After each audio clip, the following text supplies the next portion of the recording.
Ko'pchilik onalarimiz yangi tuqqan vaqti juda ko'p xatoliklarga duch keladi, chunki ularga yaxshi tushuntirilmaydi. Keyin yangi tuqqan vaqtingiz og'riq bo'ladi ko'krikda.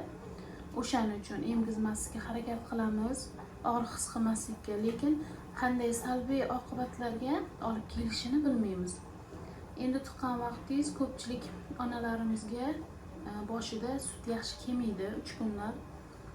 Yaxshi ovqatlansangiz ham, chunki tanamga tayyorlanish kerak. Bolani emizgan vaqtingiz miyaga signal boradi va ko'krigiga sut yig'ila boshlaydi. Uning uchun esa 3 kunlar vaqt ketadi. Boshqalarda esa ko'pchilik ayollarda birdan sut keladi. Masalan, men o'zimda 3 kunlardan keyin keladi va juda ko'p keladi. O'sha eplolmay qolaman. Ko'kriklarimdan toshib ketgidek bo'lib, keyin uni boshqa nimalar bilan yopishga harakat qilaman. Bugungi mavzuyimizda ko'krak uchi yorilish haqida. Uning sababi esa noto'g'ri emgizishdan kelib chiqadi yoki qora areal qismini to'liq emgizmaslikdan bitta sababi. Yana bitta sababi esa bolani chala emadi ko'krak.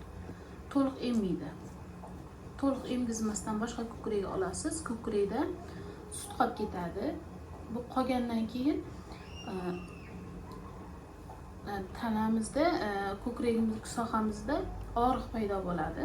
Uni onalar boshida bilmaydi-da, keyin kuchayib ketadi. U yaralar hosil bo'ladi. Undan ham kuchayib ketsa,